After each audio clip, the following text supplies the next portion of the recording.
السلام علیکم ورحمۃ اللہ وبرکاتہ۔ آج ہم آپ کے سامنے استخارے کا درست طریقہ اور اس کی نشانیاں ڈسکس کریں گے۔ ناظرین، استخارے کا مطلب ہوتا ہے خیر طلب کرنا، کس سے؟ اللہ تبارک و تعالیٰ سے۔ استخارے کی دعا حدیث میں آتی ہے، اللہم انی استخیرک بعلمک و استقدرک بقدرتک و اسألک من فضلک العظیم۔ یہ لمبی دعا ہے، تو جس کو بھی ضرورت ہے ڈسکرپشن میں نمبر ہے، انشاءاللہ آپ کو وہ PDF میں اس کا مل جائے گا۔ ناظرین، اس کے اندر خواب آنا ضروری نہیں ہوتا کہ جی خواب آئے گا تو پھر اللہ کی طرف سے رہنمائی ہوگی، نہیں۔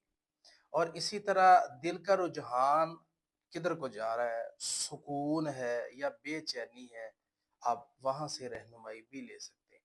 باقی آپ اس فیلڈ کے حساب سے مشورہ کریں جس مقصد کے لیے آپ خیر طلب کر رہے ہیں، تو اللہ تعالیٰ آپ کی رہنمائی کرے گا۔ اس کی مثال کیا ہے؟ جیسے آپ نے کوئی کاروبار کرنا ہے، موبائل کا کاروبار کرنا ہے، شاپ لینی ہے، پتہ نہیں چلے گی یا نہیں چلے گی، آپ استخارہ کرتے ہیں، تو استخارے کے بعد آپ اس فیلڈ کے ماہر سے مشورہ کریں جو موبائل کا آلریڈی اس مارکیٹ میں کر رہا ہے۔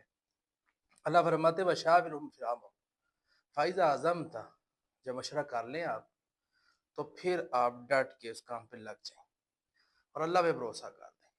وَمَن يَتَوَكَّلْ عَلَى اللَّهِ فَهُوَ حَسْبُهُ، جو اللہ پہ بھروسہ کرتا ہے اللہ اسے کافی ہو جاتا ہے، اور اللہ اس کو وہاں سے رزق دیتا ہے جہاں سے اس کو امید بھی نہیں ہوتی، ٹھیک ہے جی، اور اس کے لیے رستے پیدا کر دیتا ہے۔ اللہ نے ہر چیز کا اندازہ مقرر کر کے رکھا ہوا ہے، تو اللہ پہ بھروسہ کر لیں اور اگر نقصان ہونا ہوا تو اللہ تعالیٰ آپ کو نقصان سے استخارے کی وجہ سے، کیونکہ ہم خیر طلب کر رہے ہیں، اس وجہ سے اللہ تعالیٰ آپ کو نقصان سے بچا لے گا۔